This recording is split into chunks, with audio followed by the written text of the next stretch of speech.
gentlemen, you can undoubtedly say worldwide one man above all others stands for the individual and anti-forced collectivism, and that is former Congressman, medical doctor, Air Force veteran, Dr. Ron Paul.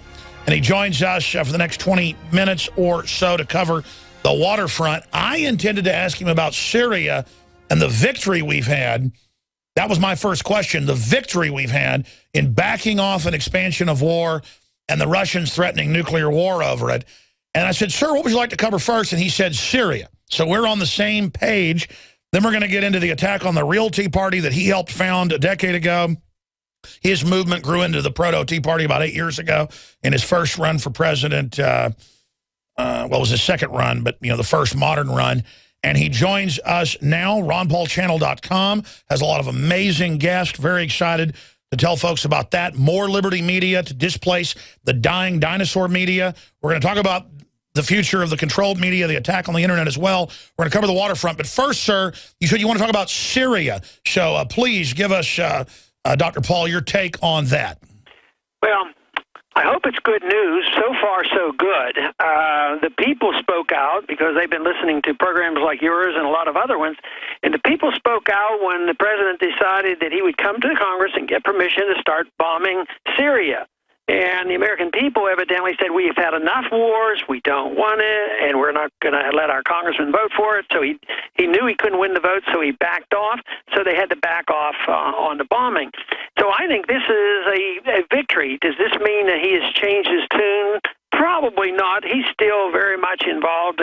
He's put out an open hand, you know, to the Iranians. I think that is good. So although I am not certain about where he's coming from finally, you know, when there's a chance to at least say, well, he's doing the right thing, we shouldn't say, well, we don't want him to do that. I want, you know, a different type of foreign policy. And so far, I think we're seeing it. But, you know, today there was something in the news I thought was important. It's related to this. And that is the American government now has said, you know, we're going to cut off non-lethal help and aid to the Syrian rebels. Lo and behold, I mean, can you imagine how long this has been going on? A long time before we even knew about our involvement. You know, the CIA's been involved there a long time. But to cut off non-lethal aid, is it good? But why did we send it in the first place? And does that mean they're still going to send lethal aid? And he assures us that they're going to continue to send humanitarian aid, which is nothing more than a weapon for these factions. So he's moving in the right direction, but we need to move right a lot faster, because my position has been that we just shouldn't be involved at all. And this whole pretense that we're helping the good guys over there, and yet the weapons end up in the hands of the Al-Qaeda, at least they're recognizing that. Not only did he back off on the bombing, he's recognizing that, yes, some of us who said don't send the weapons, it'll end up in the hands of the enemy. He's recognizing this, and the president has backed off on sending some of this equipment, but that's put to keep the pressure on him to back off on sending anything to an area like this, because it cannot be of any benefit to us whatsoever. Well, it's very exciting, Dr. Paul, and I want to get your take on this because it ties into the media, that they said we've got to go to war. It's going to happen. They launched the sarin gas attack, a.k.a. the Syrian government, Assad. And then now Sy Hersh has come out with documents that it was really the Syrian opposition that did it, backed by the West. Of course, we broke that first with WorldNet Daily and others. Drudge Report carried our articles.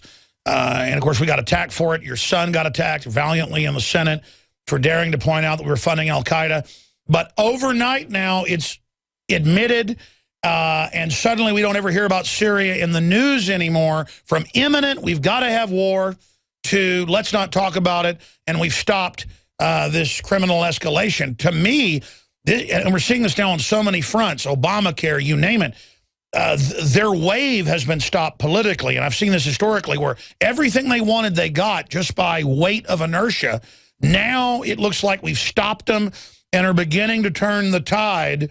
Do you concur, or do you add anything to your deep historical perspective? Well, I concur, and I'm excited about it, and I'm very pleased, and I praise the direction that we're going, and I give the credit to a lot of people who put pressure on their members of Congress, because that's the way the system actually works. I know that a lot of people get frustrated. Oh, one person can't do any good. My member of Congress never listens. But when enough people send a message, they will listen because they're political animals. So I see this as being very, very positive, but I'm not convinced that even though the Pew poll showed that now we have 54% of the American people for the first time in 40 years saying that we should be not involved in this kind of activity, I'm not convinced that the American people are quite with us, but they're so much better than they were. Some of them are just saying, well, we're running out of money, let's spend all this money on welfare here at home. But, the first step of just stopping this overseas is a big help, and therefore I'm cautiously optimistic, and everybody knows I spend a lot of time on college campuses, and believe me, reaching young people is important, and the young people do not want to have another war to inherit. They have enough problems and enough, things that they have to face that they've been given, by a previous generation, including the debt and the mess in medical care and all this military intervention. So one thing for sure, the message I hear in college campuses, we don't need another war. That's good. Again, libertarian, patriot, constitutionalist icon Ron Paul joins us. The website, of course, is excellent. The shows are amazing. I'm a big fan of ronpaulchannel.com, and it is supplanting the mainstream media and all over talk radio now. I do affiliate interviews every other day, and so many times when I'm on a local station, I was on one in Knoxville just yesterday and heard during the news break them play your 2-minute analysis. It's just excellent and hard-hitting and absolutely pertinent to what's happening. Now, looking at targeting young people, we're targeting to take the blinders off. Obama's targeting them with the Obamacare to dumb them down, which I believe was designed to fail, and they now admit that, to bankrupt the old system and bring in single payer. Now Colin Powell's getting behind that. Boehner, John Boehner, or whatever his name is, the Speaker of the House, is coming out saying it's ridiculous that Tea Party Republicans in the House and Senate, led by Ted Cruz and your son, Senator Rand Paul, would not want to have a bigger budget when they boost it $60 billion, cut it $20 billion, rearranging deck chairs on the Titanic. Dr. Paul, I see the Republican and Democratic leadership with Karl Rove and others really trying to destroy a true libertarian movement in the Republican Party that you've helped forge with the groups that you set up, the Campaign for Liberty and others. We're trying to save this country. What do we do to get on the offense to once and for all remove these rhino statists out of the Republican Party? Because they admit they're scared that we could take over. Well, I think we're making progress because the alignment has changed. When these budget agreements come up, it's leadership of both parties that get together.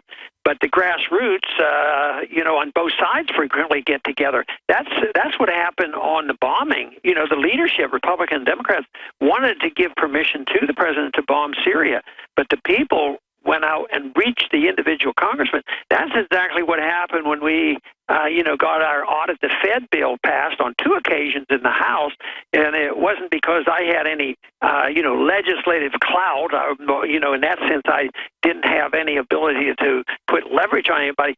But we had every Republican vote for it, and we had a lot more Democrats vote for it, too. But this comes from a coalition of the people.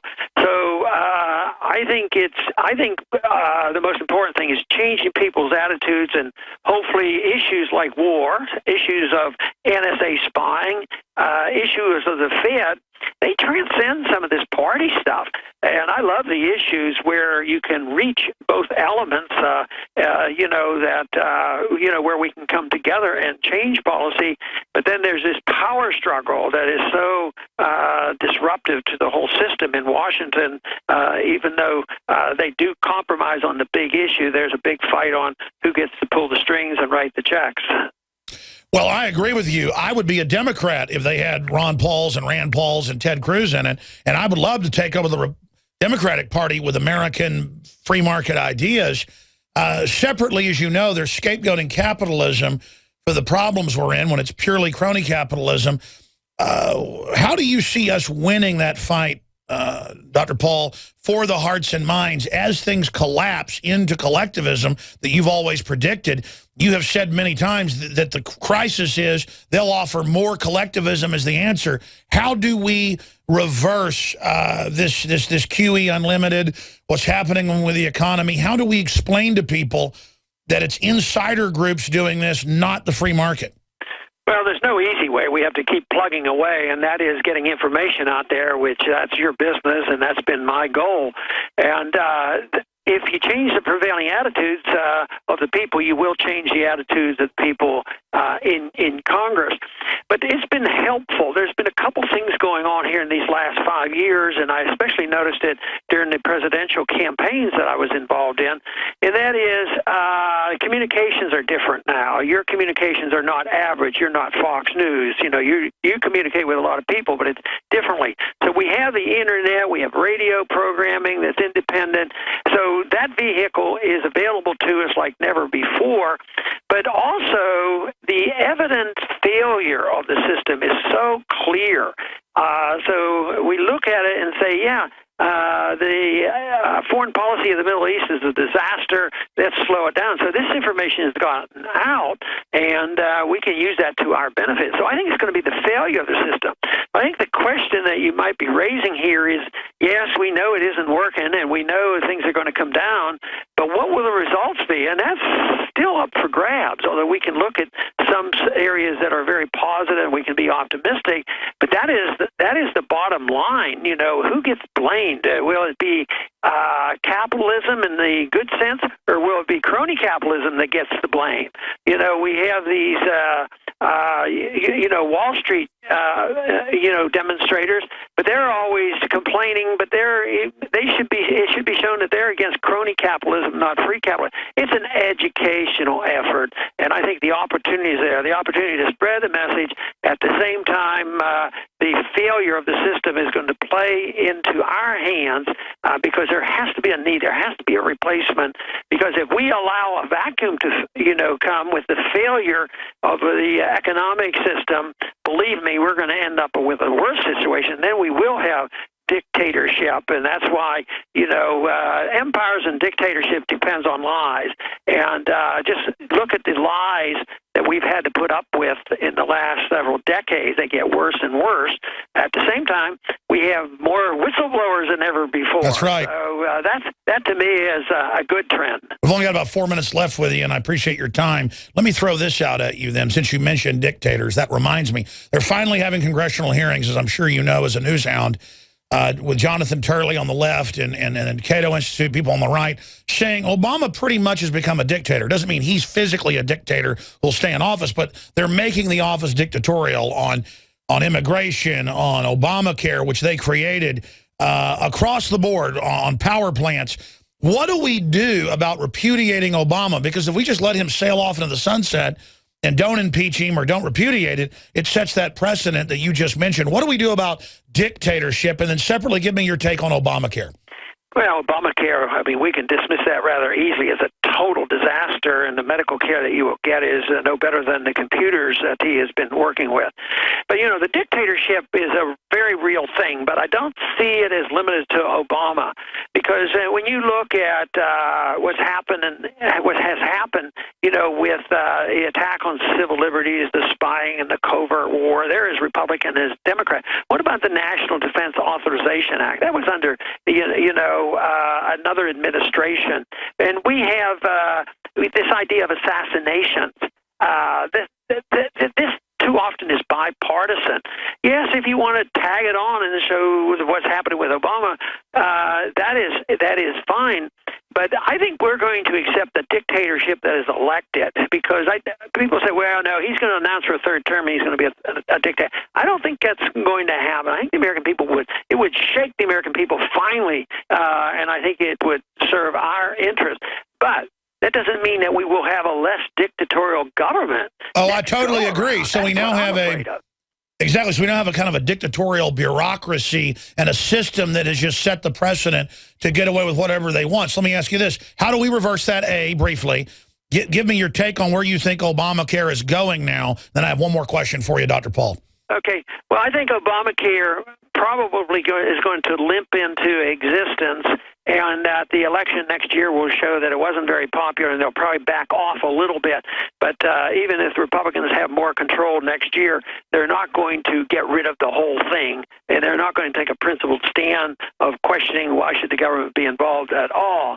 So as bad as it is now and as bad as Obama is trying to make it, I think that not a whole lot is going to happen for the long-term future until after the next election. And then I think hopefully they'll at least allow individuals to opt out of the system and then say, all I want is to be able to take care of myself. A big request in a free society.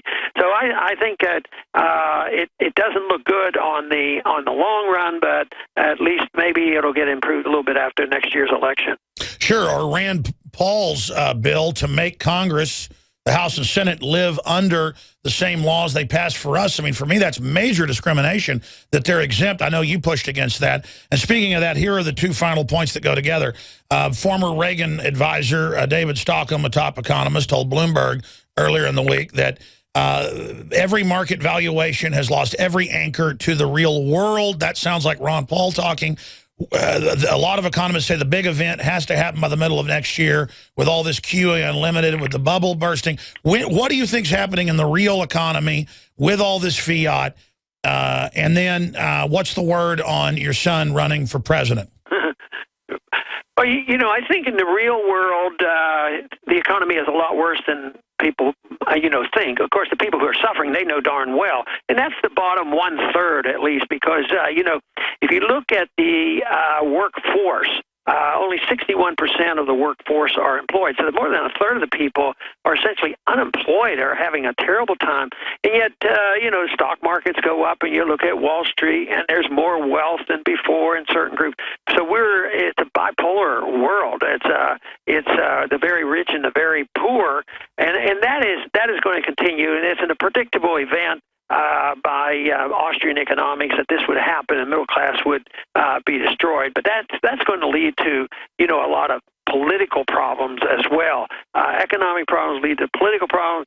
The whole thing, who's going to get blamed for it? Will freedom and the free markets be blamed, or will it be too much government? Will it be Obama-type Obamacare and big government and big government spying? Are they going to get the blame? And that's still our job, and we have a lot of work to do. Now, obviously, you're going to let him answer this, but, I mean, undoubtedly, if we show support, I think your son's hands down the best candidate. I'd like to see a Rand Paul run for president and a Ted Cruz run for vice president, or I guess you couldn't have a father-son team up, you for president, Rand for vice president. But certainly, I mean, as a father, you can't speak for your son, but as a father, could you ever have imagined that your son could end up being not just president, but end up being a libertarian president to restore the republic? Well, it takes some adjustment to think about it, but, he's in a position now, I was toiling in the fields for a lot of years and a lot of decades and made some progress, but I think he's in a much better position now. Being in the Senate makes a difference. I think the freedom movement is much further along. I think the failure of our economic and foreign policy system is in shambles, so I think he's in a much better position now to play an instrumental role, in whatever he does, whether it's in the Senate or how well he does in the presidential election. And most people are assuming that's probably, what he'll do. I'm sure he hasn't made a final decision, even though he hasn't discouraged the discussion about whether or not he might run. Well, he has just really made us all proud, and I'm so glad I backed him. He's turned out even better than I imagined. It's hard to be a total clone off the old block, but I tell you, he really is a statesman. And God bless you, Dr. Paul. Look forward to speaking to you again soon. Very good. Talk to you soon. All right, take care. Wow, there goes former Congressman Ron Paul, and that is very exciting. And I'll be on his TV radio show on Monday for folks that want to tune into that, and that's at the ronpaulchannel.com. And I tell you, collectivists everywhere hate that person, hate that man that you just heard on air.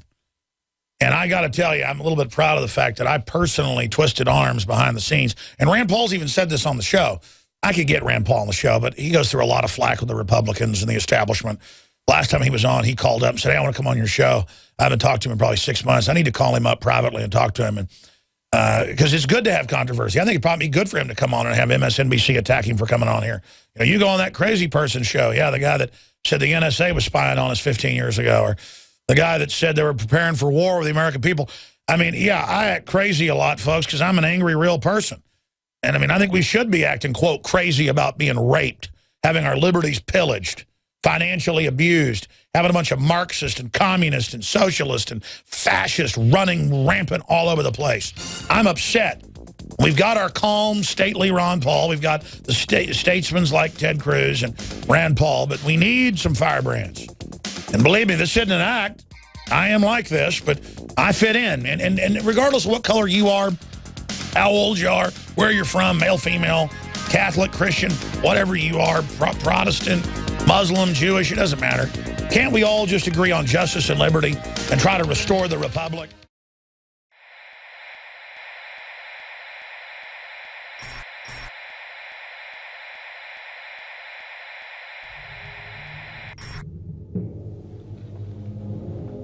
The InfoWars crew absolutely loves coffee because we love being awake. And I am somewhat of a connoisseur of coffee. So many times you go to a restaurant or even to a coffee shop and the coffee tastes like garbage.